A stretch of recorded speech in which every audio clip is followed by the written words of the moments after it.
the world we live in right now is changing every day, and so you have to be able to pivot. Certainly, certainly. Are there some ripple effects when it comes to like the supply chain? Well, I haven't seen that just yet. I'm praying. My prayer is this will blow over quickly. I hate to see this lifeline cut off for 40 million families, especially in the month of November, where it should be a month of giving and celebration and Thanksgiving. Yeah. This, what you all are doing though, the Give Back Mondays, it does fit in with what I understand to be the vision for your grocery store when it all began. You said, what your prayer is. I know your father is a minister. So tell me a little bit about the vision when you all started 6 years ago.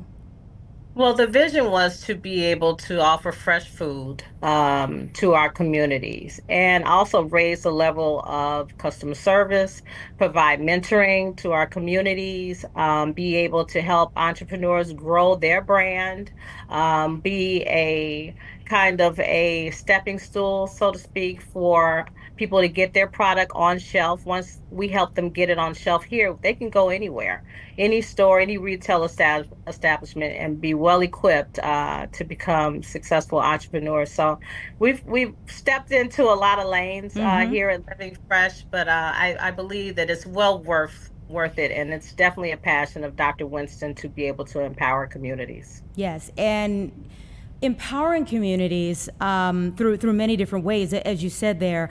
How are some other ways that you work to maybe distinguish yourselves or differ from some of the big grocery chains?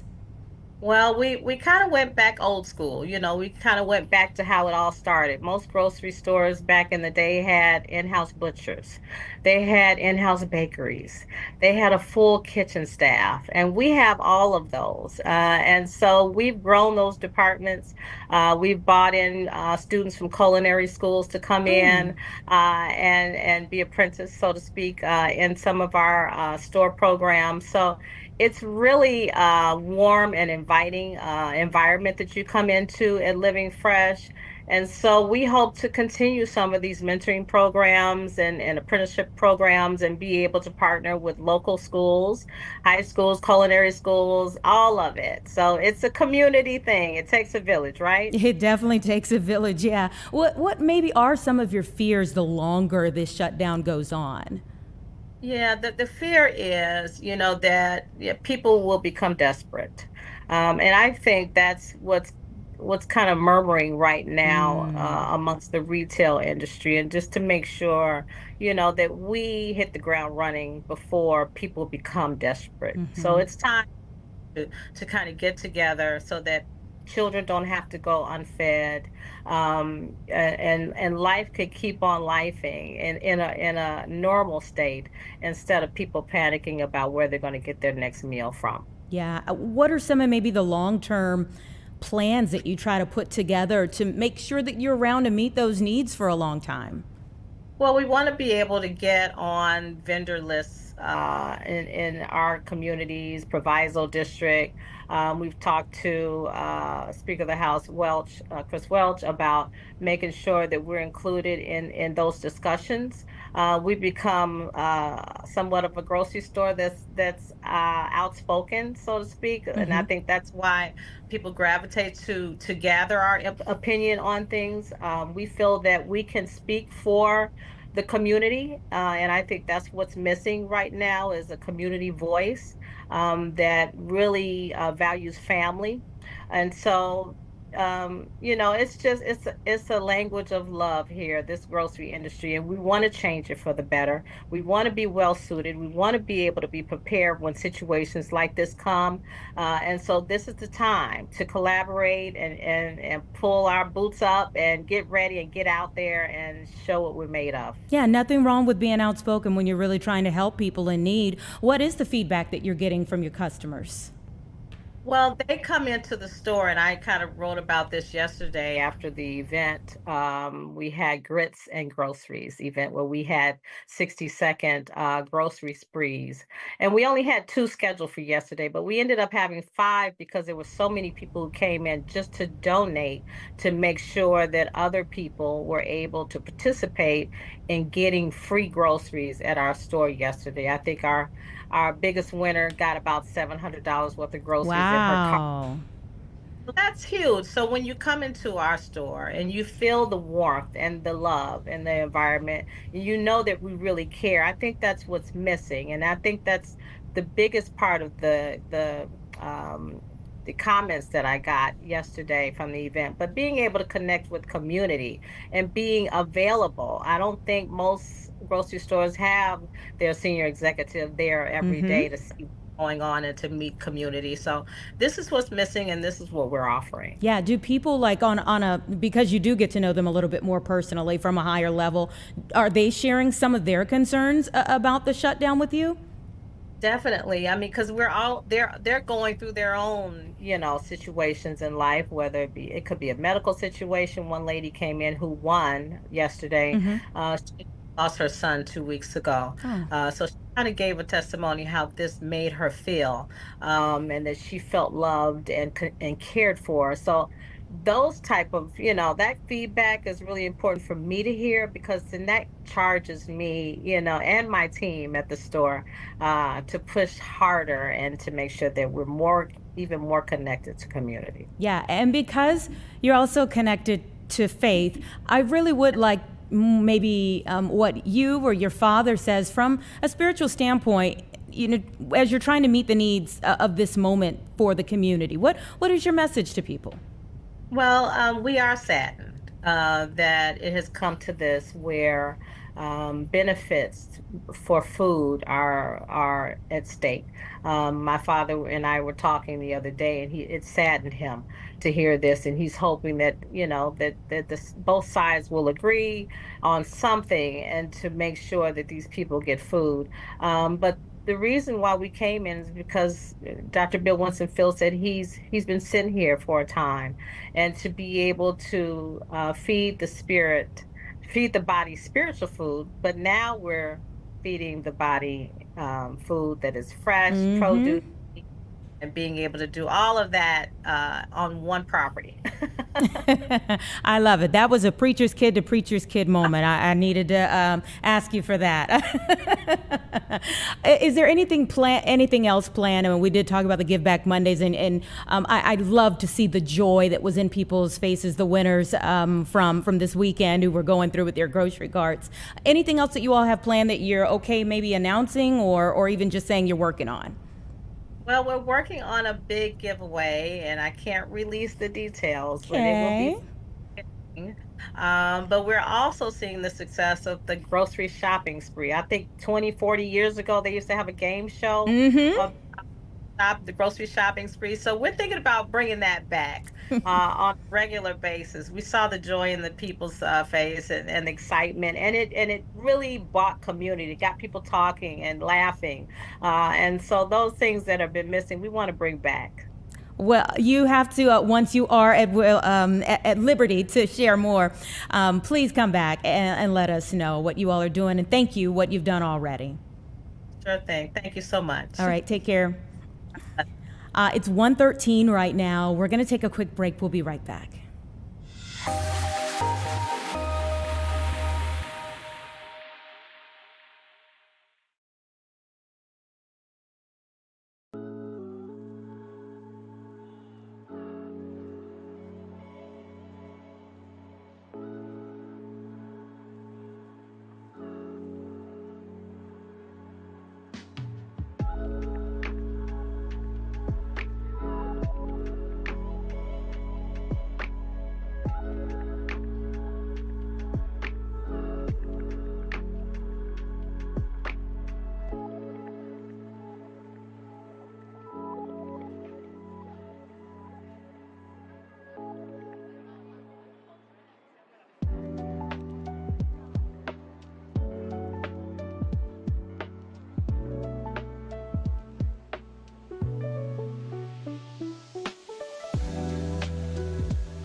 Okay, everybody, 1:15 right now, and so many people have their eyes on this stadium right here. Have you ever heard someone say there's always a Chicagoland connection to everything? And often it's true, even in sports stories this week. Okay, so even though it's the LA Dodgers and the Toronto Blue Jays who have made it to the World Series for this big, big, big time in baseball, the umpire, one of the umpires for this series, is from Evergreen Park. He went to high school in Burbank. So it all comes back here yet again to our area. He's making his World Series debut, John Tumpain. And I want to bring in St. Lawrence High School alumni director, Adam Lotus, who knows him well. Thank you for your time. Yeah, no problem. Happy to be here. So this seems pretty awesome to know someone who's going to be on that, figurative stage. You were a classmate of John's. As I hear, he's called ump. What is it? Tump the ump. Is it surprising to you to see him on this level? Not one bit. Honestly, one of the first things he said to me in high school was he's going to be a major league umpire. So, Wow. obviously, I'm super proud of him, and so happy for him and his family because he's deserved this, and he's worked really hard at this.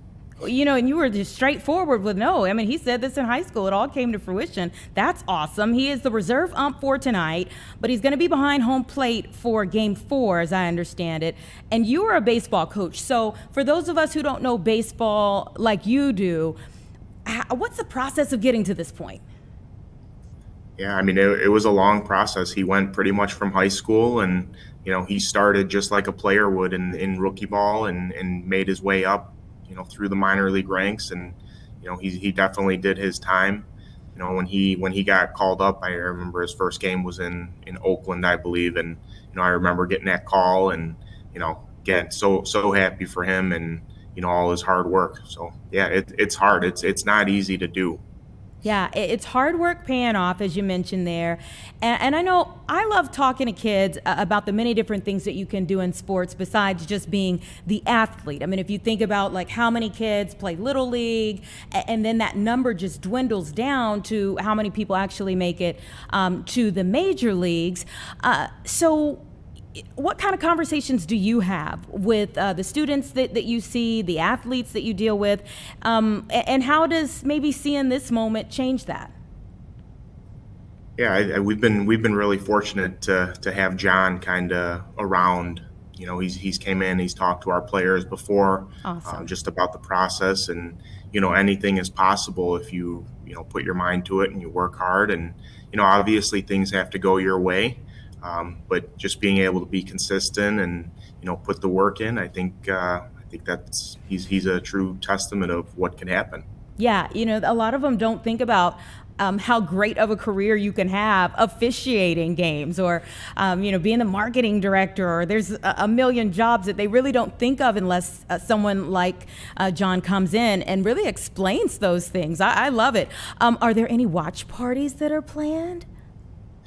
I know I'm going to be tuned in for sure tomorrow. Like even with my kids, when John called me a few weeks ago, my phone rang and we were at dinner. I didn't answer it, and I turned to my one son. I said, "I bet you he got the World Series." Because it's something that me and John have talked about. I called him back. He didn't answer, so I'm sure he was making his rounds of telling people. But when I finally got him back on the phone, I could hear it in his voice how excited he was, and I know, like I said, I'll be tuned in with my kids tomorrow and my family watching pretty intently. Oh my gosh! So how do you hype up the ref? How do you hype up the umpire here? Or what was your message to him? I just said I'm proud of him. Like again, I know how much this meant to him. I've seen, I've been to a lot of games. I actually started watching him when he was umping Little League. He would ask me, "Hey, can you drive me to my game here in Oakland?" And I would drive. I would sit there and watch him do them, and he was doing them like a professional umpire at 16 years old. So being able to, kind of watch him throughout the minors, and then obviously since he's made it to the major leagues, it's been really cool, and it puts the game in a different perspective. I know a lot of the ins and outs that umpires use and probably helps me, maybe hurts me during our games here at St. Lawrence. But it's been really fun, and I'm super proud of John, and the whole St. Lawrence community is. Wait, okay. So, because this is your friend, do you ever call him out for like a call you didn't agree with? No, I don't actually. He'll be the first to admit if he screwed up a call, or he doesn't miss too many. So those conversations are not too often. But again, there's so much that goes into it, and he's obviously really really really good at it. So those conversations don't happen. But again, I get sometimes umpires and people like to say how umpires are not that good, but trust me, these guys are the best at what they do. Yeah, people are brutal with umpires. Do you ever feel like you need to take up for them?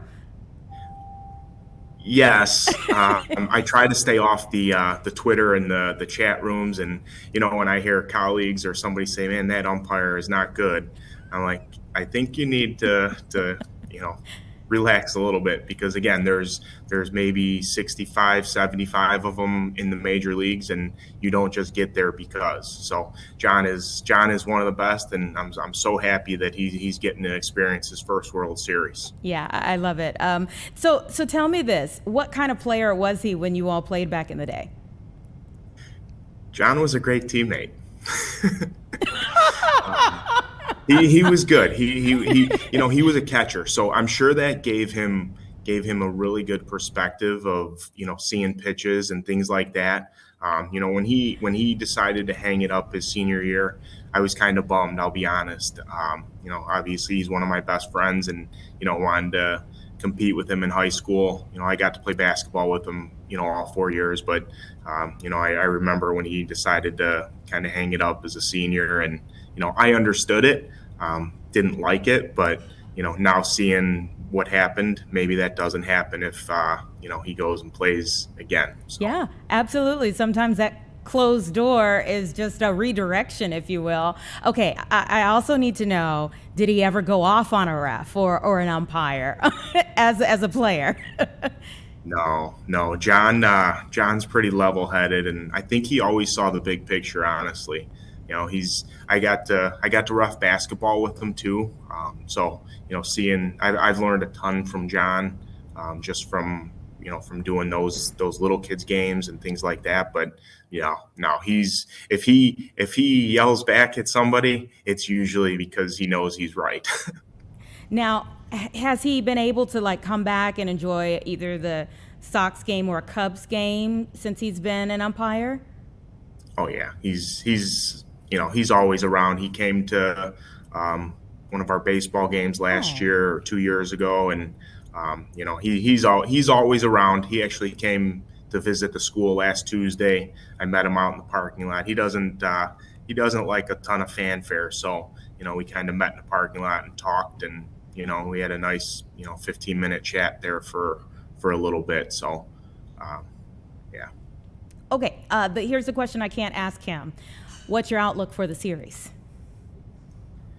I don't even ask. I don't even want to put that in his head before. I don't want that to cloud his judgment. Worrying about, well, Adam wants the Blue Jays, or Adam wants the Dodgers here, so I'm going to call this pitch a strike or call this guy out. So I don't even ask. No, I don't want you to get him in trouble. What's your outlook? Oh, mine. Honestly, I want a good series. I wouldn't mind seeing this one go 7. I think both teams are really good. I think they're different, but I'm hoping for a really good series. But I kind of want Toronto. I'll be honest, if I'm going to pick somebody, just because I want somebody different. I don't want to see the Dodgers again, if that makes sense. Yeah, I get it. It's kind of like people saying, oh, the Chiefs already have done this. They've been there. They've done that. Let somebody else finally bring home the Lombardi. So St. Lawrence High School, tell me about your baseball team. How was it this past season? Well, funny you ask. We just won our first state title in baseball last year. So that was exciting, just to obviously the kids and the school and feeling the energy in the stadium when we recorded that final out was something I'll never forget. There were probably 2,000 people, and it was a gold out, and just to share that moment with the players, the students, the alumni, again, was something that I'll never ever forget. Congratulations to you all. Do you have a lot of players that will be returning, or did you have a lot of seniors? We do. We're going to return 7 out of our 9 starters Ooh. and every single pitcher. So, not to put any pressure on ourselves, but the opportunity for us to be really good again is there. We have great kids, great families that support St. Lawrence number one in the program. It's something that I never dreamed of being a part of. Well, I mean, you could say even just like John stepping away from baseball as an athlete and then ending up as an umpire, that all things have led to you being the coach there for St. Lawrence, and I'm sure that people really love the fact that you have so much working knowledge of all things there. What is Burbank like? Oh, things are going up and up here at St. Lawrence. It's been really great to be here. I'm entering my 21st year, and we've seen our enrollment go from the high 400s to almost 1,200 kids here. There's a lot of great things going on here. Not only academics, but sports wise, and so many other things. Well, thank you so much for chatting with us a little bit about Tump the Ump, your friend John, and sharing with us a little bit more about the school that's clearly produced quite a few great folks. Well, thank you. I appreciate your time, and looking forward to seeing John behind the plate here in Game 4. It'll be awesome to see him behind the plate, and now we're all going to feel like we need to take up for him when we see stuff online. Please He's our do. friend too They now. need it. These guys need it. They work hard, and like I said, they're the best in the business. So it comes with the territory, Yeah. unfortunately. But John doesn't pay attention to it, so it doesn't bother him. All right, Adam. Take care. Thank you for your Take time. care. 1:28. Let's take a quick break.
All right, everybody, we're back at about 1:32 right now. We're going to talk about a few things here before we get to our next big talker.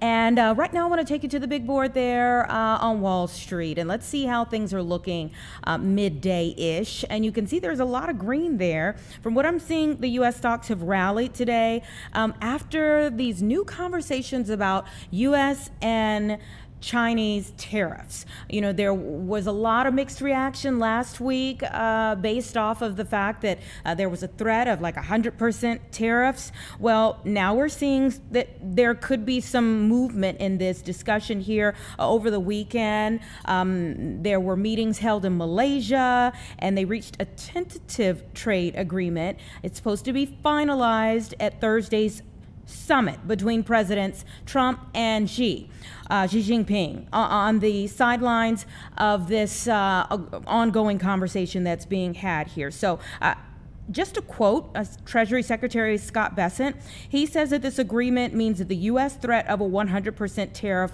on U.S. imports from China set to start November 1st is effectively off the table. That is a huge statement.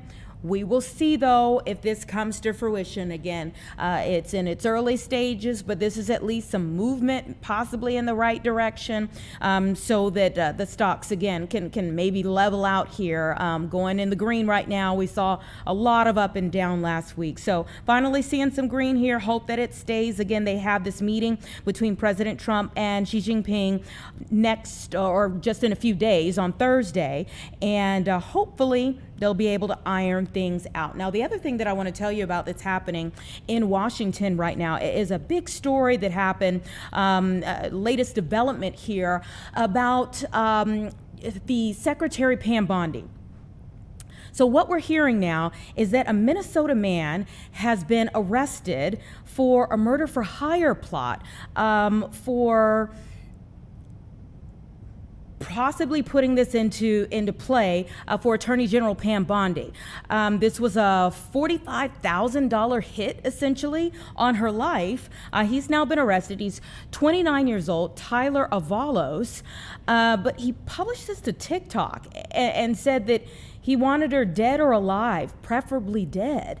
And that is according to an FBI affidavit. Again, this just happening today, this arrest of the Minnesota man, 29-year-old Tyler Avalos. This investigation started, though, October 9th. There was some type of tipster that they believe was in Detroit that submitted a report to the FBI and flagged them to what was on TikTok. And it goes back into that see something, say something, and not just looking at things and taking them for face value, because apparently this was moving forward here. So the suspect not only posted a comment there, but he also said some other things in other places. So again, now they have made this arrest. I'm trying to see, it says that the suspect has a rap sheet, includes convictions for a July 2022 stalking case in Dakota County, a domestic battery charge in Polk County, Florida, and several other things. There was a 2019 misdemeanor battery case. So there's a rap sheet here. And again,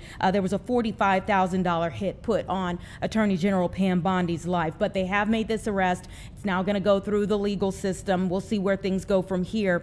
But it's just good that they've made this arrest now of 29-year-old Tyler Avalos for a murder for hire plot against Attorney General Pam Bondi. We'll continue to watch those developments. We're also getting ready for another big conversation about the latest scandal to rock the NBA. So we'll take a quick break and we'll be right back.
Okay, it's 1:40 right now, and I don't know if I need to give you like a spoiler alert, but we are going to talk about a big series that's been on Netflix.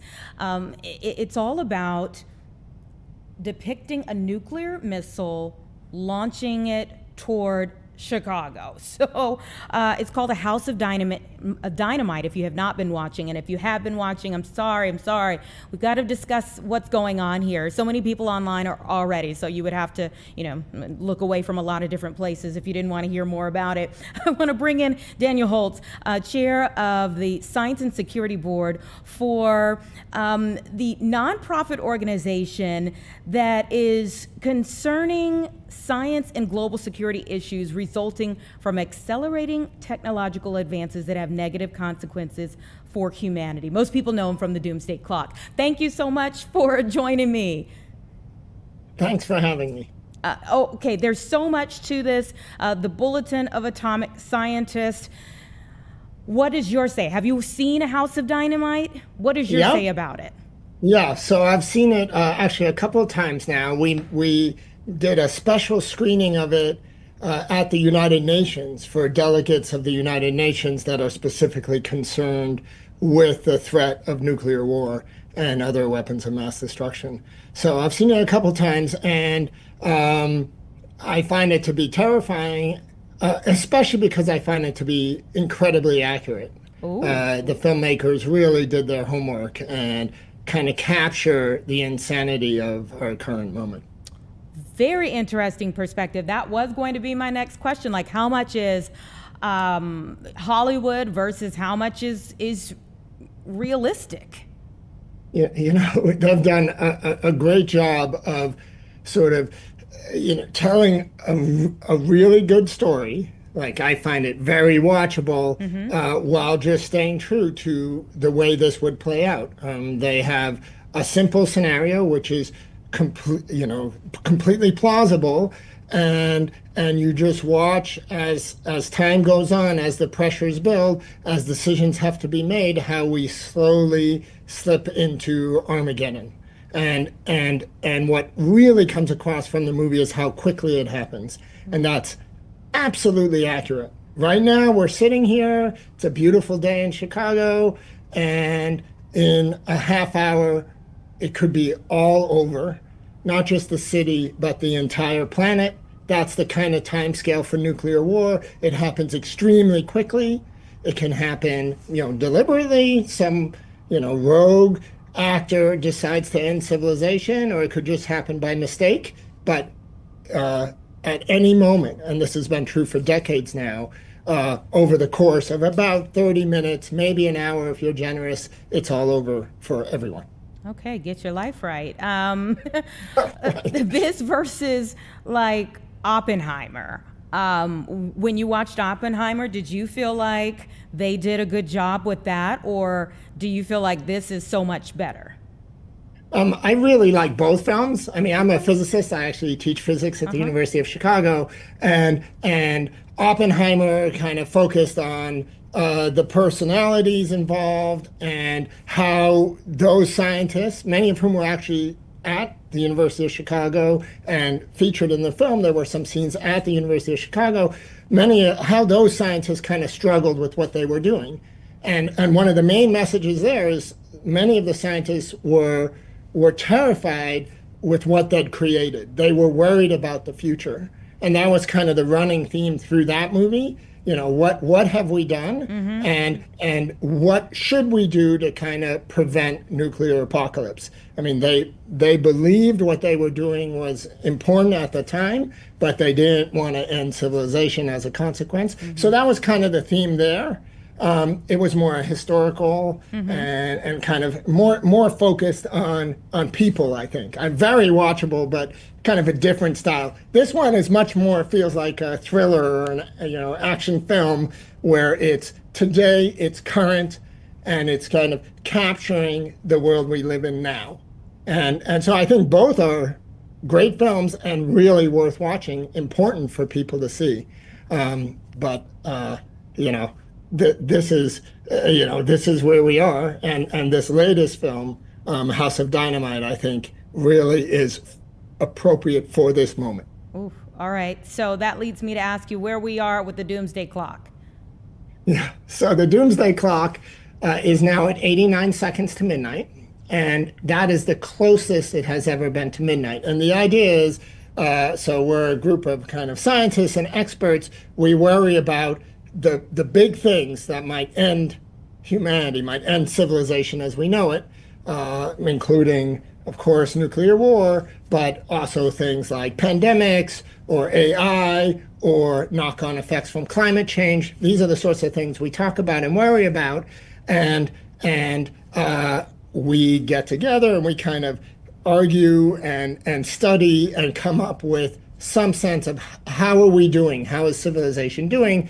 And in our estimation, right now, we're at 89 seconds to minute, the closest 89 seconds to midnight, the closest we've ever been to midnight.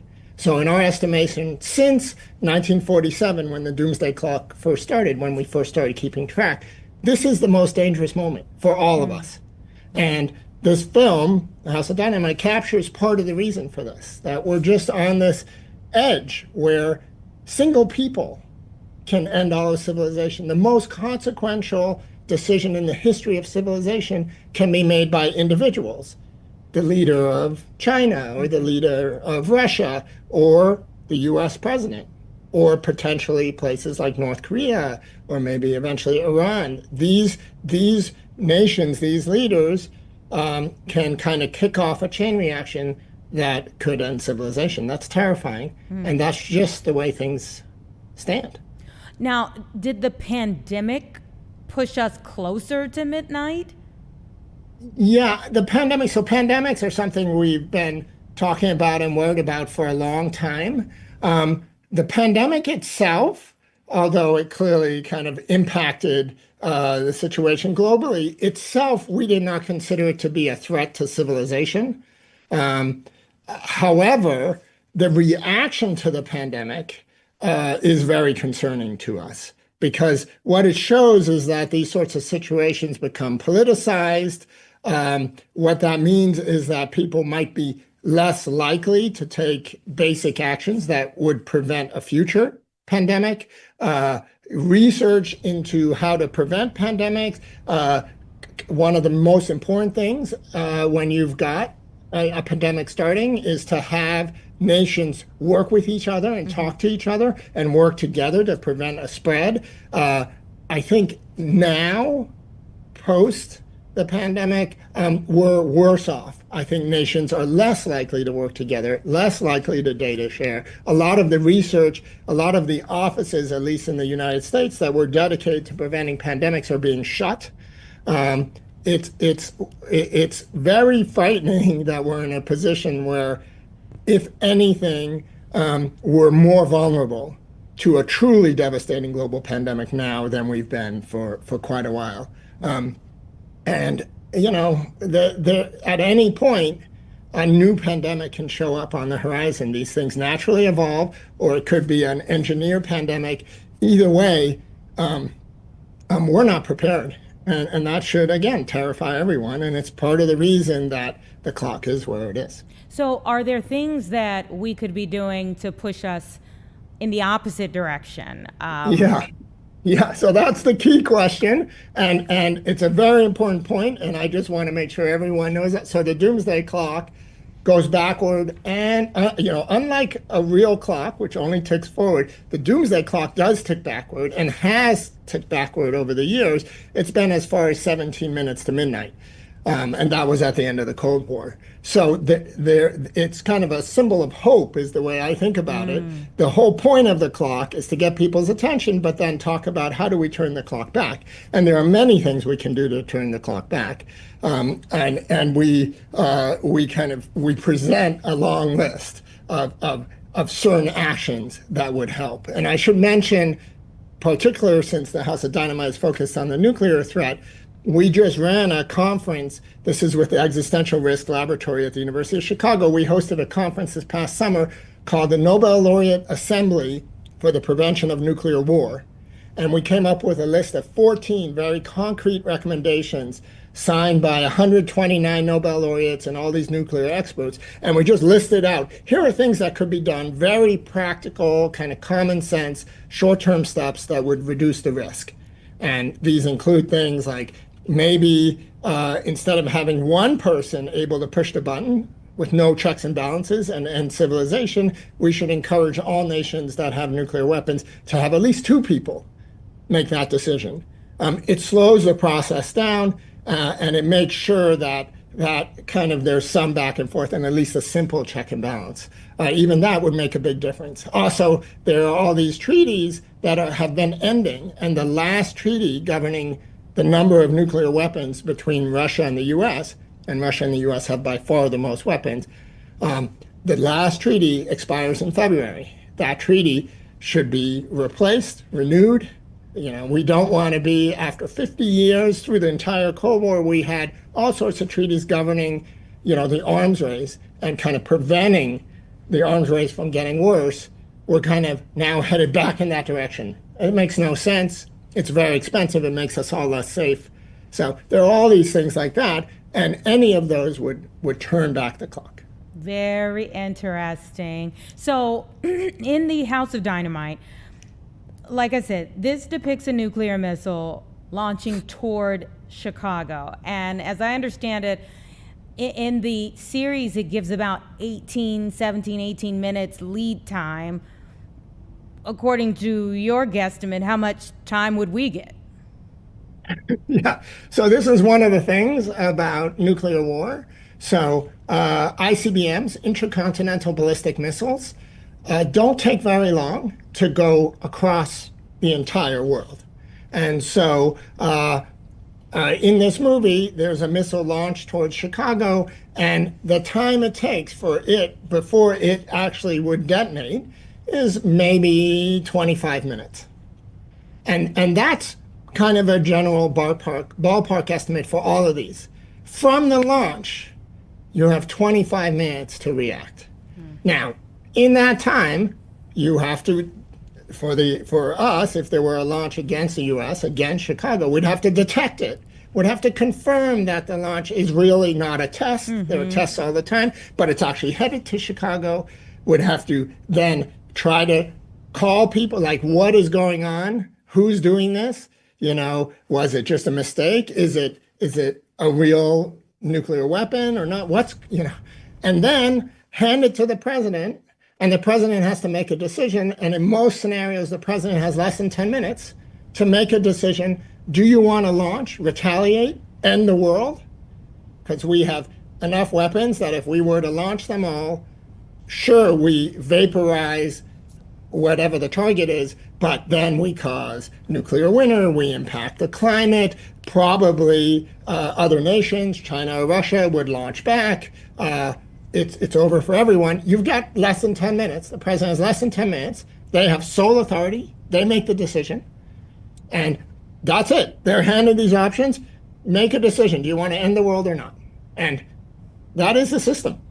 And so that time scale, which is one of the main aspects the movie gets across, it's extremely effective, in my view, at kind of conveying how there's so much time pressure. That's absolutely real. That's the system we live in.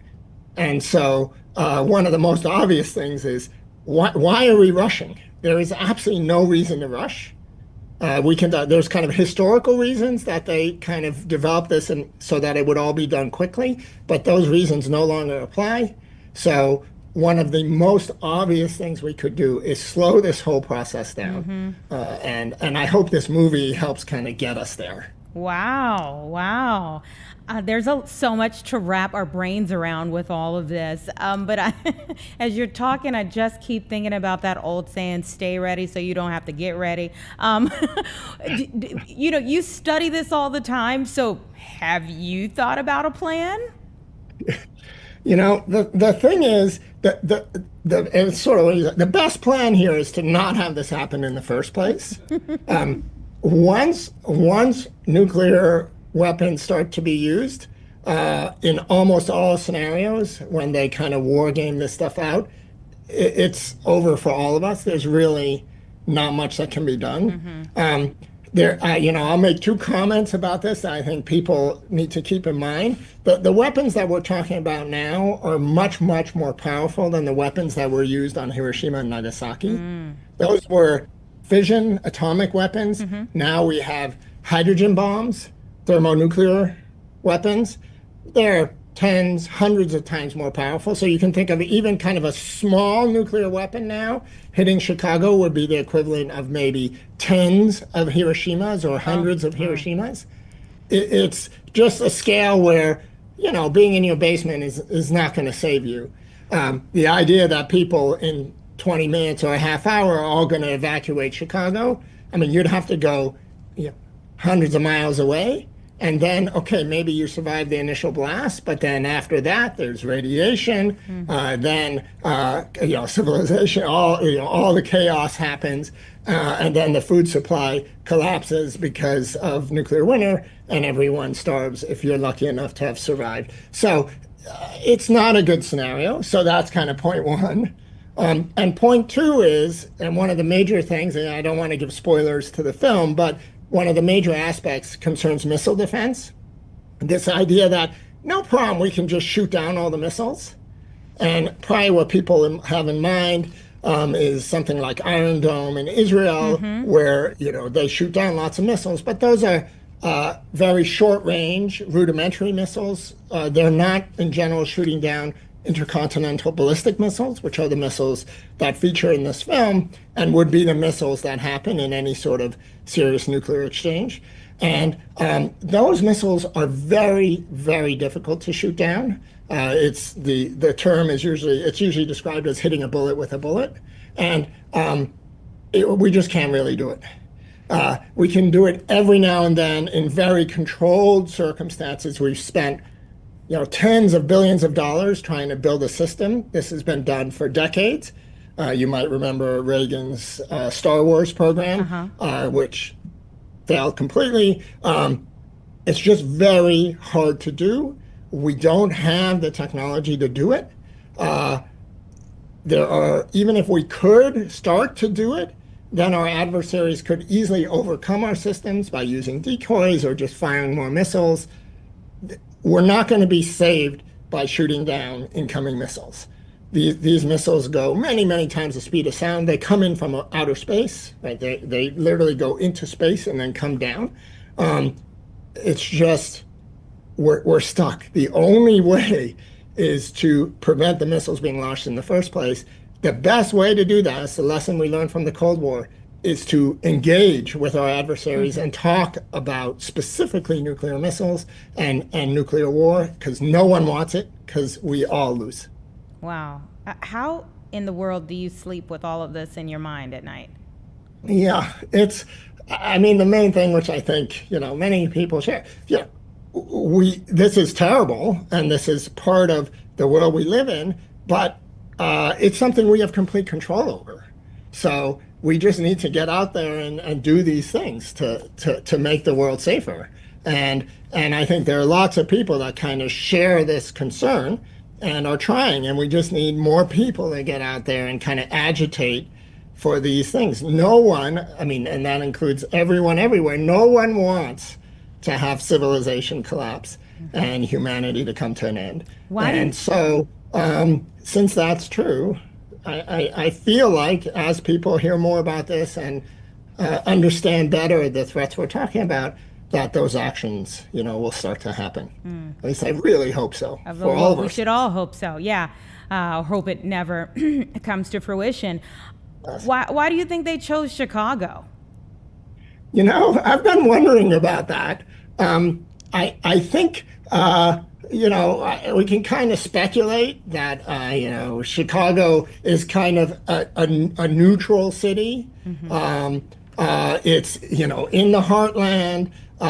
It kind of represents the best of the U.S., I think. I obviously I'm a little biased. We're all biased living here. But I think in that sense, it's kind of emblematic of something that could happen. The film is primarily about the threat and not about the target. And if they were to pick some other city then there might be more attention, maybe this is kind of trying to make a very profound political statement where I think the movie is really way beyond politics. And it's really way beyond any national concerns. This is really a global concern, and I think the movie hopefully will target everyone everywhere, Okay. as it will. On a final note, I have to ask you, even though I might not understand a bit of your response, what is behind you on that board? Oh, yeah, that's related to the Existential Risk Laboratory, which I run at University of Chicago, and it's actually trying to do the math of risk. How likely would it be for something like a nuclear war to happen? And there are ways to kind of try to estimate that. I'm trying to figure out ways to kind of quantify that. I mean, it's hard because it depends on so many different factors, but it seems important. So this is me kind of noodling around trying to figure out how to do that. My. I don't know how you do it, but I guess we should all be grateful for people like you who do. Well, we're trying. We're trying. Thank you so much for your time and your expertise. There aren't a whole lot of folks who we could call on for this, so thank you. Yeah. Well, thank you for doing this, and please see the film. Yeah, now I feel like I need to even more so. Thank you. The reviews online were very mixed, but after talking to him, I'm like, now I need to see it. So let's go to break off of that conversation, and we'll have another good conversation on the opposite side of it.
right, it's 2:05 right now, and we're going to dip into a hearing for Tyler Robinson. He's 31 years old. If that name doesn't ring a bell to you, he is the suspect charged with the death of conservative activist Charlie Kirk in September. A Utah judge now set to make a key decision on a couple of different things here. So let's listen in. It is a video conference there in the courtroom. Motion to strike the sheriff's response is granted. However, under Rule 3-414 of the Utah Rules of Judicial Administration, the court is required to coordinate courtroom security with the sheriff's department. Consistent with that rule and with the defendant's agreement, the court has considered the substance of the state's opposition and the memorandum prepared by the court security director that was attached to it. Going forward, if either party has a security concern specific to this case, they may present evidence from the sheriff's department by affidavit, declaration, exhibit, or testimony. This order does not limit the sheriff's department's ability to coordinate with the court or otherwise act as authorized by law. Turning to the motion to appear in civilian clothing and without physical restraints. The parties agree that during trial, a defendant has a right to appear in civilian clothing and that any restraints must be concealed from the jury. Mr. Robinson now seeks to extend those rights to all pretrial proceedings. The court considered each request separately. In relation to request to appear in civilian clothing, Mr. Robinson asks to appear in civilian clothing at all pretrial hearings. He argues that the extensive media coverage of this case creates a real risk of prejudice if the public and potential jurors repeatedly see him in jail attire.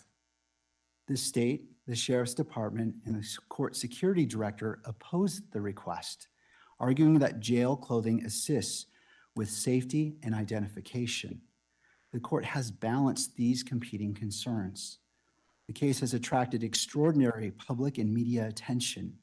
Images of Mr. Robinson in jail clothing are likely to circulate widely and influence prospective jurors.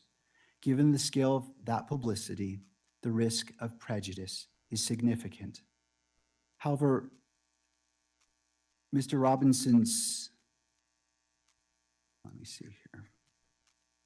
As previously stated, Mr. Robinson sits before this court presumed innocent, and that presumption remains unless and until each element of every offense charged against him is proved beyond a reasonable doubt.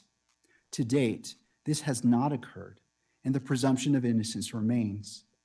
Balancing these factors, the court finds that Mr. Robinson's right to the presumption of innocence outweighs the minimal inconvenience of permitting civilian attire, and Mr. Robinson shall be dressed as one who is presumed innocent. Accordingly, the defendant's request to appear in civilian clothing for all pretrial proceedings is granted. Defense counsel is directed to coordinate with the jail to ensure that this order is implemented, and the court further orders that if the clothing be provided 72 hours prior to any hearing. To the second request. Okay, we have been listening in there as they have been, the judge there in Utah made a ruling, granted that Tyler Robinson, 22 years old, who is now charged in the death of Charlie Kirk, can wear civilian clothing without restraints during the proceedings, during the legal proceedings. They based this off of the legal precedent. They said they used Brian Kohberger, who was also out in that area, who is charged with the 4 Idaho students who were murdered. He was able to use civilian or to wear civilian clothing during his legal proceedings, and so that was what the Tyler Robinson's attorneys used to say, well, he should be allowed to wear civilian clothing because if he's coming in dressed like an inmate, there's no presumption of innocence. And so the judge did grant that wish of theirs. There was also another part of this where they were asking that there would be no media coverage. And again, going back into the Kohberger trial, that was another big talker, another big aspect of the legal proceedings was whether there could be video or print coverage of what was taking place in the courtroom. We're still waiting to hear more on whether that will be granted as well in terms of this, but going back just into whether it is a right to a fair trial, if there is a pretrial coverage and things of that nature, even once the trial proceeds here. So again, they at least got one wish granted, and that was for Tyler Robinson to be able to wear civilian clothing with no restraints during this process. Again here, just 22 years old, charged with the death of 31-year-old Charlie Kirk, September 10th. So as that continues to go on here, we're going to move on with our broadcast. It's about 2:11 right now. Let's take a quick break and just kind of reset, and we'll come right back.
$2:13 right now, and of course we are on day 27 of the government shutdown. At the beginning of our broadcast, we talked about one aspect of this, which is government benefits that could, like SNAP, that could be going away starting November 1st. But as we also get closer to November, which is really just this weekend, there's also a question about air traffic control and maybe making your holiday plans and thinking, is it going to be disrupted? What's going to happen? I want to bring in Jeanenne Tornatore. She is a Chicago-based travel expert that helps us out quite often to talk a little bit more about this. Good afternoon to you. Hi, great to be here. Thank you so much for your time here. You know, you deal with this so much, whether people should start booking early or wait or have some type of insurance. What's your thought during the government shutdown? What are you telling people during this time period? Well, it's interesting because kind of what we're seeing as a consumer in these situations at the airport feels a lot like what a typical holiday travel weekend feels like. You know, additional wait times potentially at TSA, meaning get there earlier, congestion, delays, cancellations. So it's not something travelers haven't seen before. It's just that now it could be on any given Tuesday, right? So my advice really is, number one, if you're still planning a trip, if you're looking to book a trip during this time period or potentially for Thanksgiving, which isn't too far away, hopefully we're not still in this situation then, but obviously we just don't know. Book direct flights only. You know, avoid having two flights that you're worried about delays and cancellations. Try to keep it to just the one flight. Also, early morning flights are statistically more on time. When you have those afternoon flights, that's when you see a lot of volume related congestion. And right now we're seeing more cancellations and delays because those are just building up into the afternoon flights. So booking the early morning flights is always your best bet. And then if you are looking at Thanksgiving, potentially traveling on the holiday, I know not always ideal, but there's so much less volume during those days that you're much more likely to see a smoother experience then. Yeah, I just had several flights over the weekend, and one of them I moved to that first of the morning because I was just a little concerned about going with the midday flight that I had originally booked. So I guess that also goes into making sure you have that wiggle room to make the changes without getting hit with a bunch of fees. Exactly. When you're on those early morning flights, even if you do get delayed or canceled, there are usually more flights and more opportunities throughout the day to get you through to your destination. Now, the other thing a lot of travelers are asking right now is, what do I need to know when I'm traveling, when I'm headed to the airport to, keep things moving as smooth as possible as a traveler? Number one, and we always say this, but arrive early to the airports. I think that's even more important when you're in a government shutdown. You may have less TSA workers in those security lines. We always say 2 hours early arrival for domestic flights. Now we're saying 2 to 3 hours. And for international flights, 3 to 4 hours. So just giving yourself that extra time. And this is even more important if you're traveling over the holiday weekend as you arrive at the airport. The other really important thing is you want to be abreast on any changes as quickly as possible so you can make those changes on the fly as a traveler. If you haven't already, on your smartphone, download your airline's app, sign up for the push notifications so you will automatically get alerted. You may be hustling through the airport and not even realize yet that your flight's been delayed or changed. That gives you the opportunity to see that right away. And so many people at the airport, if their flight's canceled and they need to make changes, they look for those customer service desks to head to. If you have the app on your phone, most of the airlines now have services where you can actually text or just make those changes directly on the app. It's so much quicker, gives you a better chance of getting on another flight while other people may be waiting in line to actually speak to someone. Yeah, that is true. So these air traffic controllers are set to miss their first bi-weekly paycheck for work being performed during what is now the second longest running government shutdown in U.S. history tomorrow. Talk a little bit more about the possibility of these sick outs. Yeah, and that's not something I would necessarily, know if that's going to happen. Obviously, I think, the Air Traffic Controllers Associations are really working to keep people, going into work. And as a traveler, it's just really, hard to prepare for that. You need to be prepared for the worst. And the worst of what we're seeing right now with some of this are the delays and are the cancellations. I'm even hearing of travelers right now having backup flights that are refundable. If you're worried that your flight may get canceled, having a backup flight that if you don't use it, you can cancel it without penalty. I think that's a little bit on the extreme side. Most travelers aren't going to be doing that. But again, in these times when we're not sure, and if you really need to be somewhere, that's another option as well. Okay, so let me go back to what is maybe the best time to book. If people are seeing this and they are a little antsy, do you wait a little longer to book that flight, or when is the best time? Really depends on, I think, what your needs are. You always want to book a little further in advance to find the better pricing. It's a matter of supply and demand anytime you travel. So particularly for the holiday season, the closer we get, the more expensive flights are going to be. There's going to be less seats open on those flights. I think the key, again, is booking in advance, but strategically booking when you're taking those flights. So getting out on that first flight of the day, even if it's a 6 a.m. flight, it's going to be well worth it to get up at that 4 a.m. wake up call, get to the airport. Not only are you going to have less lines through TSA, so you get through quicker with less hassle, but again, statistically, you're going to have a much better chance of getting out on those early flights. I have to ask you this. We had a doomsday scientist that was on not too long ago, so unfortunate for you. Where our minds are kind of in the glass half empty rather than glass half full. What is the worst case scenario here as we get closer to the holidays? I mean, I think right now what we're looking at worst case scenario are just a lot of people sitting around the airports with canceled flights, right? I mean, and nobody wants that as you're trying to get Nobody. home to those turkey dinners with your family. People are going to really have to pack their patience when they head to the airport over these next few weeks if this continues.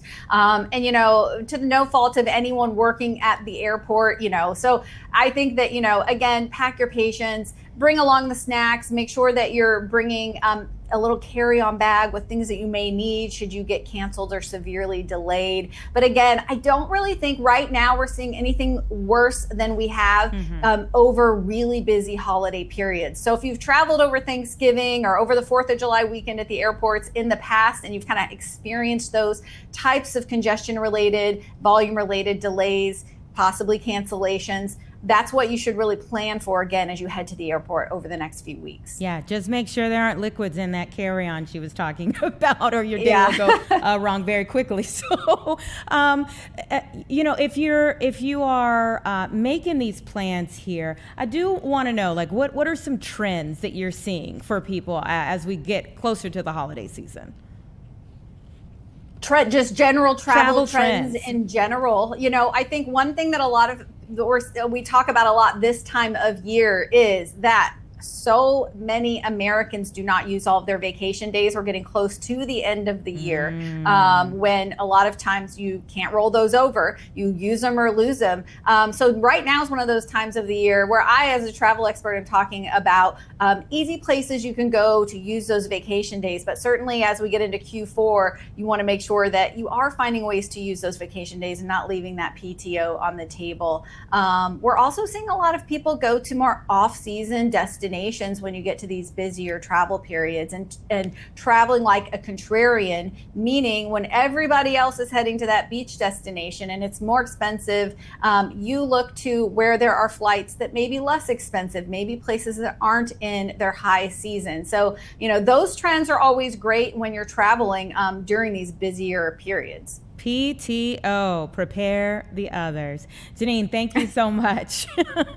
My pleasure. All right, take care. 2:22, everyone. We'll be right back.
Hey, 2:24 right now, and we're going to listen in to Governor Ned Lamont here talk about the possibility of government subsidies, SNAP, ending in just a few days.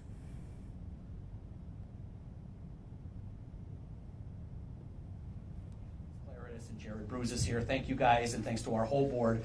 We had a meeting the other day, and this was a big topic of conversation, and we really appreciate everything that you do. A couple things that I just wanted to point out. First of all, I think we have to remember things weren't great to begin with on September 30th when we got into this situation. Overall, over the last several months, we've had 36 trailer loads of federal TFAP food have been canceled on us. From October 2024 to October of 2025, we've gotten 850,000 pounds less from the federal government. Through October of fiscal 26, we're also serving 23% more households across the state. It's an increase of 27,000 additional households from the same period last year. And I will say this, and this is represented by the group of legislators and other elected officials behind me. This affects the entire state of Connecticut. Obviously, there aren't the same number of SNAP recipients in every single state, but there is poverty in every single corner of Connecticut. And I think that's something that's very important to remember. Our board authorized $1 million back in early October when we knew that this shutdown was coming out of our own reserves to make sure we took care of the first phase of this, which were TSA federal employees, particularly TSA employees and federal contractors that were working and not getting paid. For the last 3 weeks, we have been up at Bradley Airport and down at Tweed New Haven Airport providing food to TSA workers who have been working and have incredibly not been getting paid. And I think they're very thankful for the work that we're doing. We've also been working with my friend Dina Sears Graves and the Gemma Moran United Way Labor Food Center down in New London on helping to provide some additional food for some of the federal contractors down there. Thankfully, the Coast Guard has been paid. We're knocking on wood that continues, but we'll continue to work with them on the folks at Electric Boat in that part of the state. Now we're facing our nightmare scenario. 360,000 Connecticut residents on SNAP gone on Saturday. SNAP is the first line of defense against hunger in the state of Connecticut and in the United States. For every meal that we Okay, we were listening to representatives from the Connecticut Food Share there who are speaking about SNAP benefits in their state, how they're going to try to address that as the Trump administration has said that those benefits will not be going out next week. November 1st, it will be the cutoff for SNAP benefits. So really just trying to see how each state is going about handling it. The governor of Connecticut, Ned Lamont, will be speaking in just a moment here at that press conference, but they said it'll be about 300,000 people in their state that will be affected when those SNAP benefits are cut off. And as we said here, when we started the show, it'll be about 2 million people in the state of Illinois. So every state has a different number and will handle it differently, but the effects are pretty expansive. As you can see here, joined now by Mark Strell, our meteorologist, who's going to talk a little bit more about what we are seeing here in terms of the weather this week. Right. Cooler. Mm-hmm.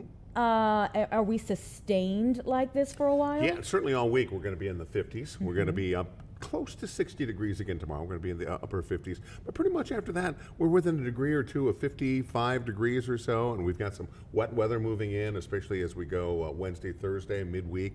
About a 40% chance of some rainfall, especially the further downstate you go, the wetter it will be. And, at this point, we really will take any amount of moisture that we can get because we're so far behind the curve there. And then beyond that, we're talking about temperatures in the 40s and 50s going in the next week. So, yeah, to say that we're no longer going to see 80s or, even, I think we will have temperatures back in the 70s. We're not completely done with some nice days yet, but you know what?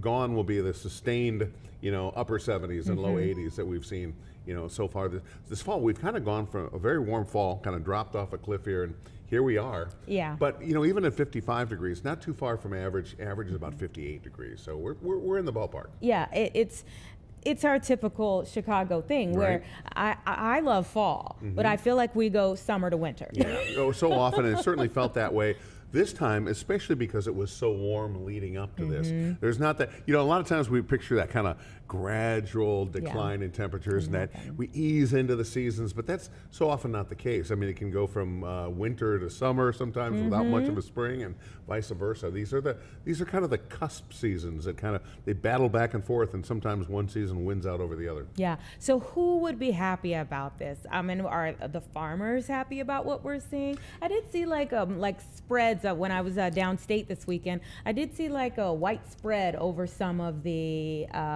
agriculture that was out there. The white spread. Yeah. You notice like a little frosting on there, huh? What? Well, I don't know. Evan was in the middle of the day, so I was like, is that frost or is that something they put down on What that it? is crushed limestone. Really? And they put the crushed limestone on to bring the pH up in the fields. So yeah, I mean, a little crushed limestone. It's funny. I have friends that are in agribusiness, and I kind of thought, okay, I mean, we're past the growing season and it's harvest season. They don't want rain because if your crops get wet, then they have to spend money on natural gas and propane to dry them out. But they're at this point going, oh, it doesn't matter. We'll take whatever rain we can get for next year. But it is dry. It's been a good harvest season in terms of not being too muddy, not being forced out of the fields because of the rain. So they've got that going for us. But it's been very, very dry. Wow. Okay, and then the flip side also, I think once we do get to this point, you wonder, like, wait, there were like frost advisories already. So last week, are we preparing for something big here as we move forward into November? I don't think so. I think this is just a typical, maybe not typical in terms of temperatures or a typical, every day, every week, every month is a little bit different, but just because we've had frost advisories, that's about average about when we start to see those. Like I said, for most of us, the growing season is over, although I still have some tomatoes on the vine. Oh, still hanging on. Yeah, and there may be some mums hanging out at your house. Hanging on to a prayer, or they really looking good? Yeah, yeah. The mums are okay. The tomatoes are, just it's the last little, oomph of the season. But areas close to the lake though, they probably haven't had a frost, haven't had certainly a hard freeze, and you're starting to see those leaves change a little bit now too. So it's nice to see that change. Are we in the peak for the leaves to change now? I'm looking out the window. Is it going to get better? Or honestly, it has not been that great of a foliage season. It hasn't. And I think for a couple of reasons. First of all, it has been so dry, and also it has been so warm. Yep. Now, typically when you get the really bright, brilliant colors, you have warm, sunny days, and you have crisp, cool nights with a little bit of moisture. Yeah. And we have had not much moisture, and we've had some very hot conditions. Yeah, I tried going out. I love fall foliage. And I tried going out to a forest preserve like maybe 3 or so weeks ago, and it was like, I have my pumpkin spice ready. I am all ago, and I'm like, it's warm. Yeah. It's too warm. You're all for this. disappointed. You had like a little sweater wrapped around I was there. ready. And it was too warm. It's funny because not everyone is equal in terms of the fall colors. I was talking to a friend of mine who was traveling up in northeastern Wisconsin. He said it was brilliant up there. So they've had enough, of the right ingredients, I think. So if you want to travel around the Midwest to look for those colors, I think you'll be able to find them in certain spots. Just not real brilliant here so far. No. Do you have a few spots that that you think are good for us to go? That's the best I've heard is northern Wisconsin, northeastern Wisconsin. Minnesota's always good. Okay. Around here, I think it's just been pretty dry. I think that's going to be the limiting factor. Okay. All right. So rain. You said that's coming in tomorrow? We have a tiny chance tomorrow, better chance Wednesday and Thursday. And even then, it's only about a 40% chance. It's not like 100% chance we're going to see rain. It's not going to be an all-day soaker. That's really the best chance of rain we have. So it kind of shows you how limited the rainfall has been, is that our big rain event is like 40% for 2 days. Yeah. But we do have some chances even beyond that as we go into the latter part of the week. And I think even coming up this weekend, there's a small chance too. So between... And we don't want it on the weekend. No, of course not. No, that's true. Everyone wants to get out and play on the weekend, and you don't need any rain. So hopefully we get it out of the way before we get there. All right. Okay, Mark Stroh, we appreciate you. Yeah, thank you. Okay. Everyone, it's 2:34. We'll be right back.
All right, welcome back, everyone. 2:37 right now. We were just talking local weather. We want to broaden things out a bit. We have Hurricane Melissa that is out now threatening Jamaica. And we want to bring in Brian Northcross, Fox Weather hurricane expert, to talk a little bit about the preparations that are happening right now and what people could see there. Thank you so much for joining us this afternoon. Hi, thanks to you, and great to be with you. This is just a daunting thing for Jamaica. This will be the strongest storm ever to hit the island. Most likely, it's going to happen in the morning.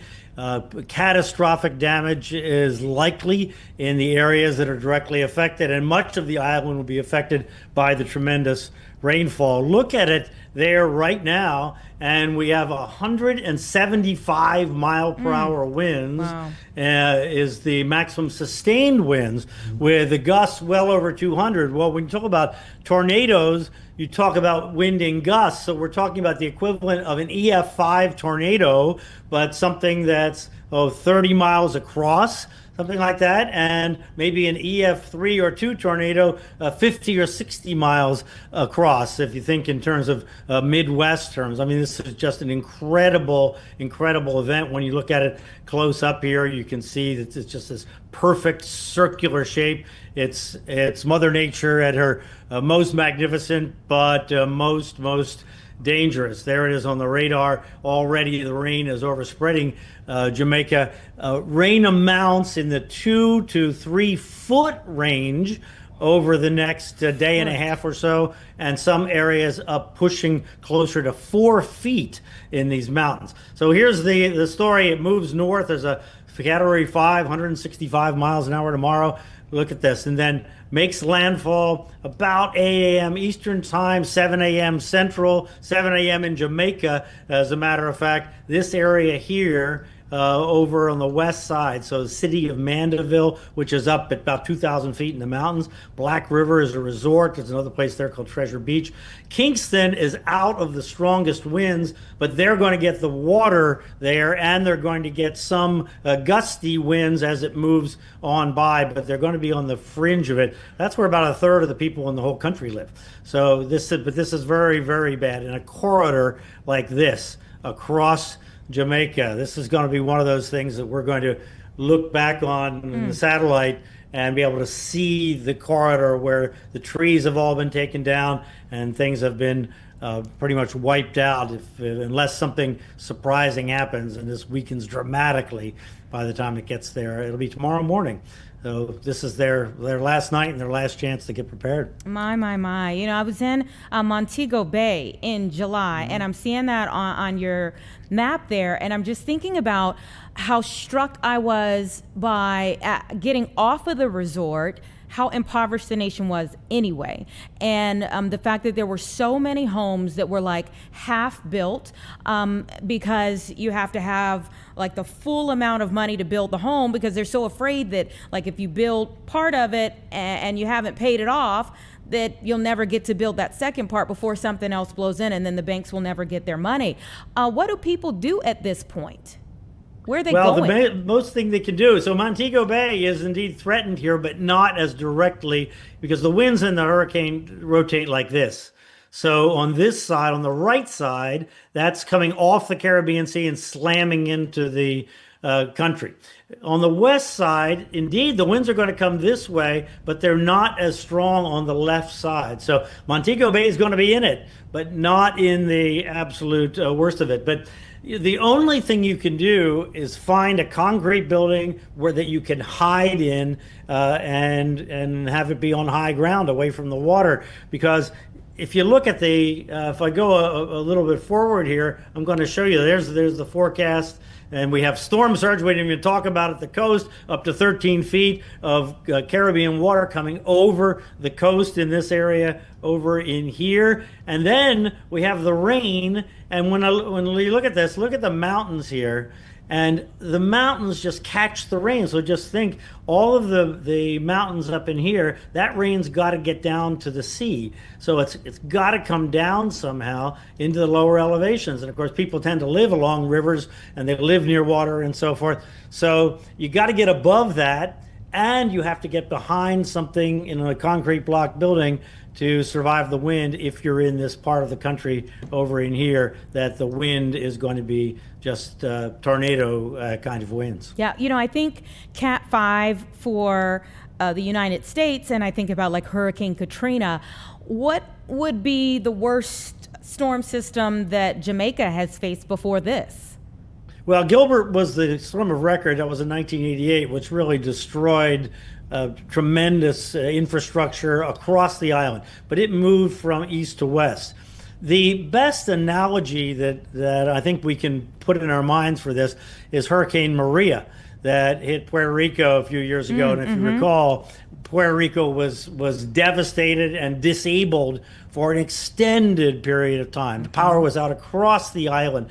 And remember, the higher you go in the hurricane, like above the ground, the stronger the winds. So in Puerto Rico and Maria, those mountain areas were just devastated, where the trees couldn't grow anymore. They were ripped out, and the leaves were just stripped, and so forth. And so this is what we're going to deal with here, but with a stronger storm than Maria, if the forecasts here are right. So you've talked about when they could possibly have the immediate impact.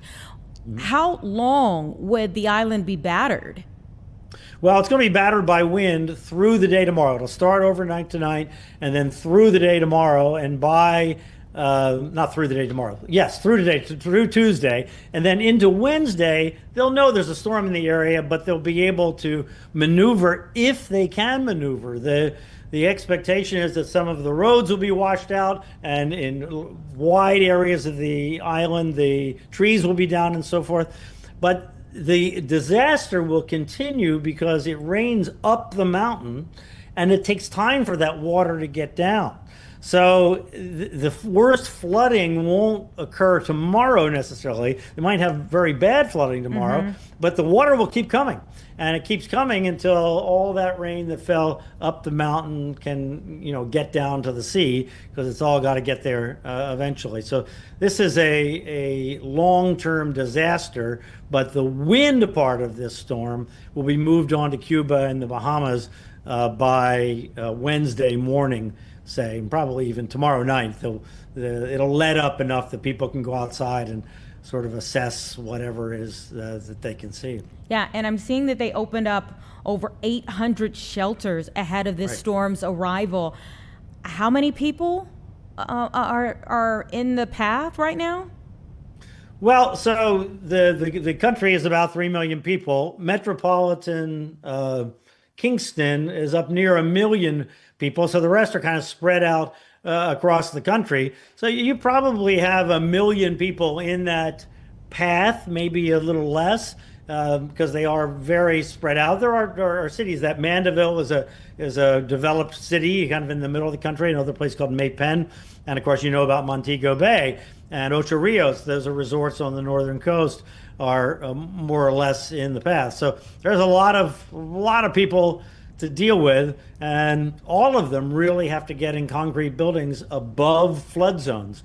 And a lot of that country has rivers and streams, and Kingston, they drain it by these gullies, they're called, that go through the city. They're kind of big concrete channels that go through the city. But the thing is that all that water is running downhill, rushing downhill, and if you get 2 or 3 feet of rain, there's no way you can contain that in a typical concrete structure. Just overflows into the city, down the roads, and so forth. So there's going to be a period that will be dangerous here starting tomorrow. And how long would it stay a Cat 5? Well, it won't stay a Cat 5 after it makes landfall. There's some chance that it might weaken before landfall. Hurricanes are kind of like a top. If a top is spinning absolutely perfectly, that eventually it's going to run into a little piece of dirt or something on the floor, and it's going to start wobbling. It's true of hurricanes in the same way. Some little atmospheric effect or some difference in the ocean underneath can get it wobbling a little bit, and it becomes a Cat 4, but it can also grow in size while that happens, so that's not necessarily good. So, but the forecast is for it to be a Cat 5 at landfall tomorrow morning. Then it will be over the mountains of Jamaica during the day tomorrow, and that will definitely weaken it, probably down to at least a Cat 3 when it gets to Cuba on Wednesday. I know you spent a lot of time in Miami. Could this have any impact on Florida? No, this is not going to bother the East Coast of the U.S. You would have thought so on social media yesterday, but no, there's no threat to the East Coast. There is a threat, however, to Bermuda. Thursday, late on Thursday, looks like that it's right in the middle of the track. Now, Bermuda's a little speck in the middle of the ocean, and the business part of this hurricane is, let's say it's 50 or 60 miles across. So you have to get really unlucky to get the worst of it to go over a little speck in the ocean. But it's forecast to come close later on in the week in Bermuda, but then it's just going out to sea. Wow. Let me ask you, do you think that because we're having warmer water, warmer weather, that we're going to see more of these like major storms, these, where we talk about possibly the worst hurricane in recorded history that Hurricane Melissa is? Are we going to see more of these? Well, the research says that in a warmer world, we'll have more strong storms, but fewer total storms. Now, this year, there have only been 13 named storms, which is actually one below even average, and we've been at or above average every year for a long time. So, is that kicking in? Is that research coming into reality now? Probably not. It's probably just, we always go up and down in terms of the number of storms, but it is exceptional to have 3 Category 5s this year. Only once in the record book has that ever happened before. That was in 2005, and we had 4 in that year that had Katrina and Rita and Wilma, and then there was another storm in the Caribbean called Emily that year. They were all Category 5. You don't know until you kind of look back and see a trend, but with the Caribbean water being near record warm, that's no doubt fueling this by some amount at the top end of intensification, and we haven't had any storms in the Caribbean to stir it up this year, so it was more or less at maximum temperature, which acted as a fuel to get this thing really revved up. Yeah. What do you think that meteorologists and climatologists are taking from watching this system right now here in the U.S.? Well, we learn from all of these. There have been continuous flights in there with high resolution data accumulation systems. So all that goes back and it gets put in the computers to understand storms better. So far, nothing has been surprising here. There is something that can be calculated called the maximum potential intensity, and it's got to do with the warmth of the water, the depth of the warm water, the nature of the atmosphere around it, and you can do this calculation of the maximum potential intensity. And this storm has been pretty close to its maximum potential intensity, so it's not like it exceeded scientific thinking or something like that based on what it was working with. But we are working with a warmer sea surface than up near record levels than we did 20 or 30 years ago. Well, certainly our thoughts and prayers are with the people of Jamaica, and we thank you for your time helping us understand what they are preparing for. All right, thanks. Good to be with you. Take care. 2:50 right now. Let's take a quick break.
Okay, 2:53 right now. You may recall last week we spoke with the mayor of Harvey. A day after he made a very difficult decision to furlough 69 people were being placed on temporary furloughs because of what was deemed a severe financial emergency in the city, and that did include first responders. So we want to bring in now Casey Cronus, who is following up on what's going on there. I know you've been doing some interviews. Tell me who you talked to and where things stand. Hi, Anita. Great to chat with you. So we are in Harvey right now. We just interviewed Lieutenant Keith Freeman, who is the secretary of the Firefighters Union here, but he is also a lieutenant on the Harvey Fire Department. And he is sharing a little bit more about what things have looked like in the last week since 17 of their members have been furloughed. So the Harvey Fire Department was made up of 37 individuals. Take away 17, they are now down to just 20 people. So just under half of the fire department's staff have been let go temporarily while the mayor, as he put it, tries to get their financial crisis under control. It is unclear when those firefighters might get their jobs back, but Lieutenant Freeman shares with us that they are working with the national union along with the mayor to try to come to the table and work on getting those firefighters back at the firehouses as soon as possible. Yeah, so I understand that, some were kind of at critical points in life. I feel like I just saw a story about, one first responder who was furloughed like the day before his baby was born. Yeah, I interviewed Daniel Raygoza last Friday, and he is that new dad who knew on Monday of last week that he was being furloughed. His baby came on Tuesday. First time dad. So as you can imagine, the stress that he is under, that is the last thing he expected as he's becoming a new father, to essentially lose your job for you don't know how long. And he is not the only one. We are told that there are several other firefighters on the Harvey Fire Department who are expecting in the coming weeks.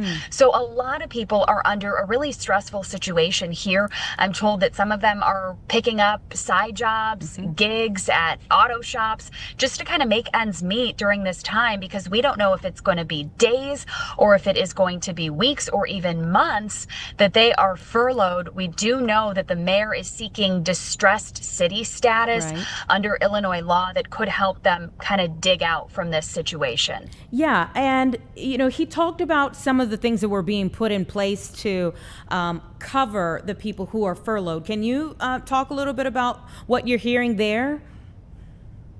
Well, we do. Firefighters specifically, the union has actually launched a GoFundMe page.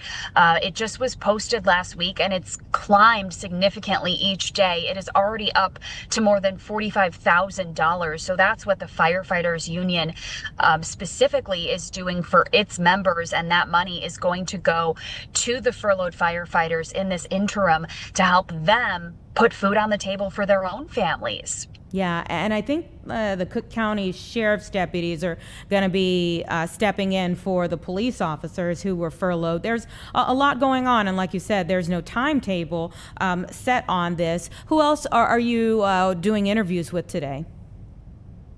We reached out to Mayor Christopher Clark to see if he would like to join us for an interview. He is not available today, but we do know that the Finance Committee has a meeting at 6 o'clock. They are not going to be voting on anything pertaining to the furloughs. There won't be any action taken as it relates to the furloughs, but they will be meeting, and we're told that they will be kind of briefing those who attend the meeting on the situation. So Mayor Clark unavailable for an interview today. We also reached out to the fire chief and the deputy chief, but have not yet heard back. Yeah, and I think it was like $140 million in debt. This is a very serious situation. So thank you for following up. We'll see what comes from the meeting tonight. Thanks, Anita. Thank you. Talk to you again soon. All right, so that was Casey Cronus working on that big story out of Harvey.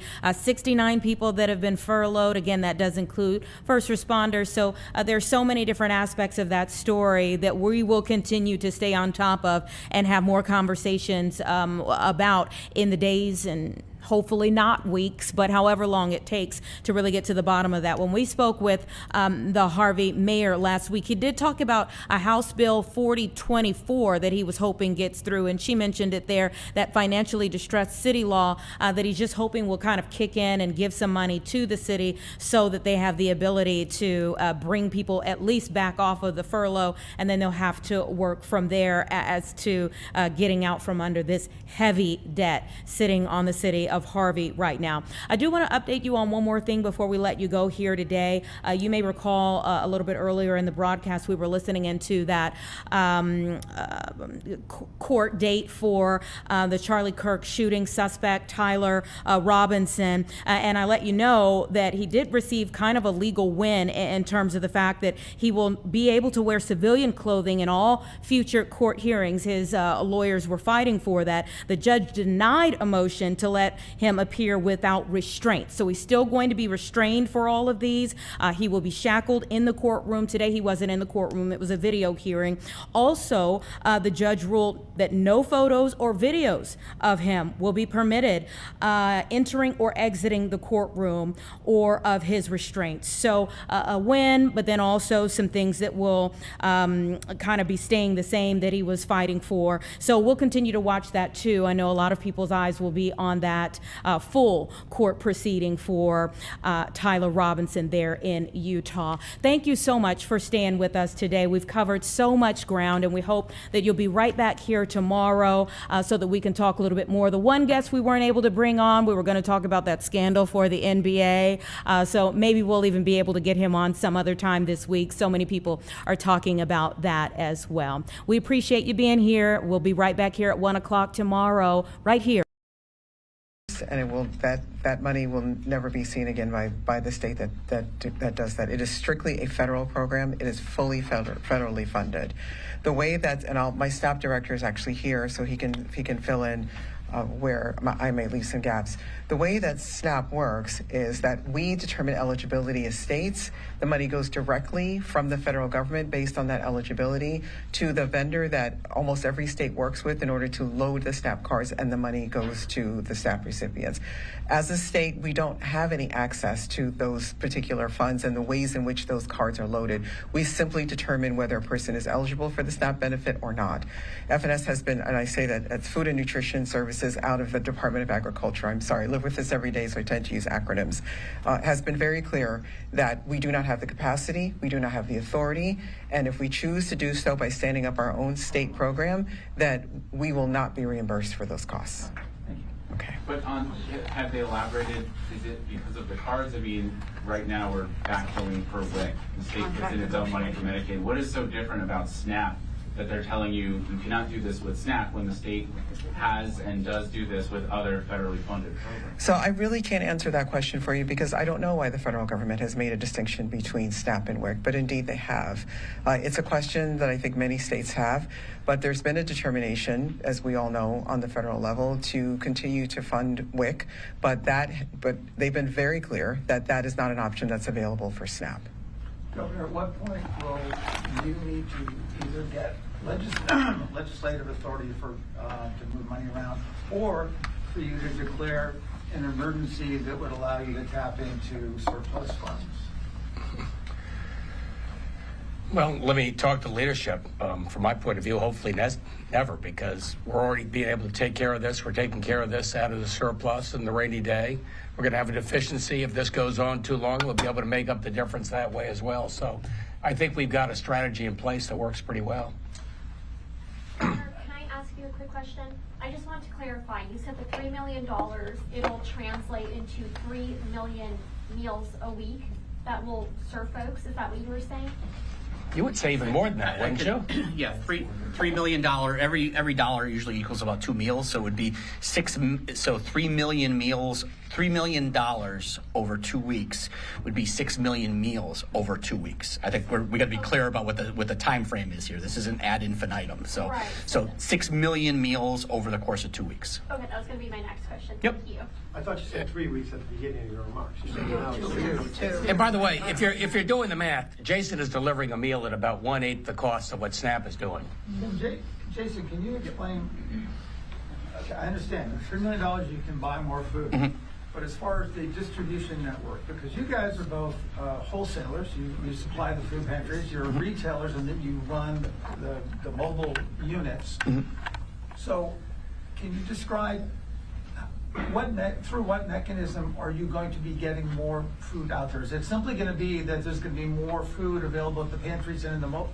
Yes, it is basically what we're doing is we are taking how do we put more food into our existing network of pantries and mobile sites across the state of Connecticut.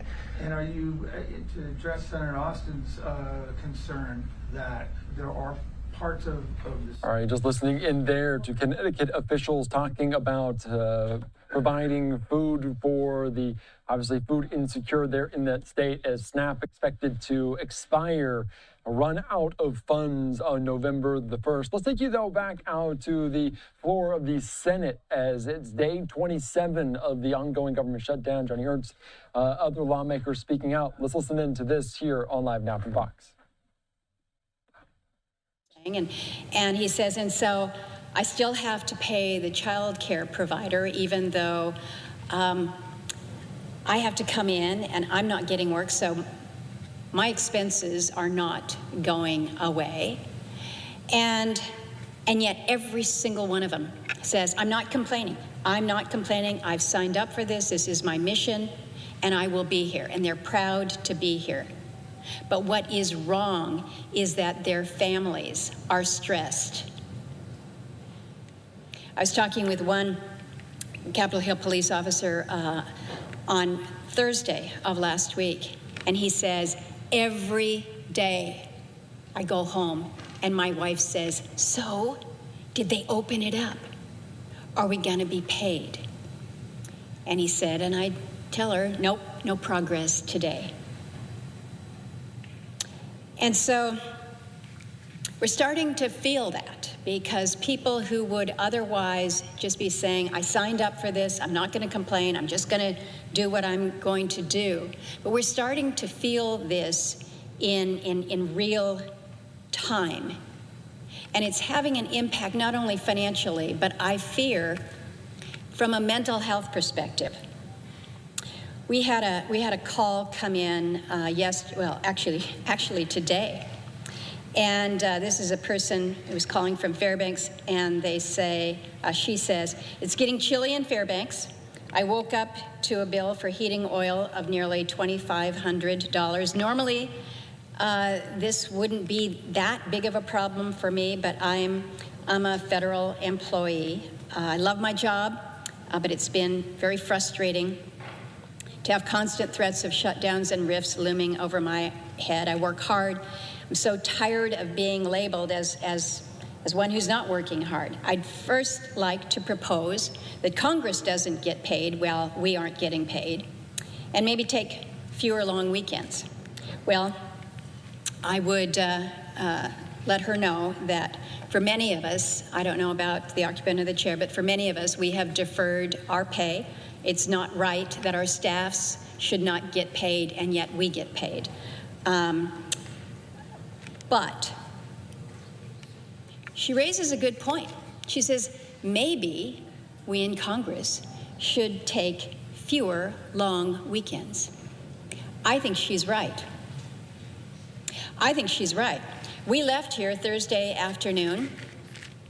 Members are just now coming back. We'll have our first vote here at 5:30. And in the meantime, people have done important stuff. We have important jobs. We go home. We do important things. And maybe we are able to carve out a little time to be with our families as well, and try to have some of that balance.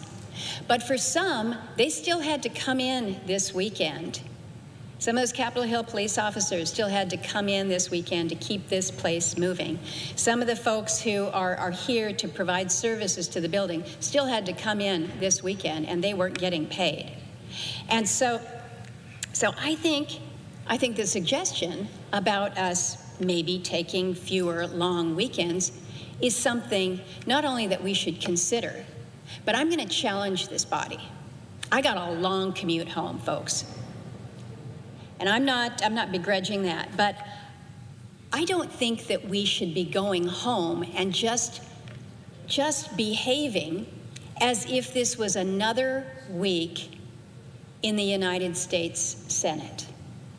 Not when we have a government shutdown. There is so much that is coming at us like a freight train. Little kids are excited because Friday is going to be Halloween. Well, let me tell you,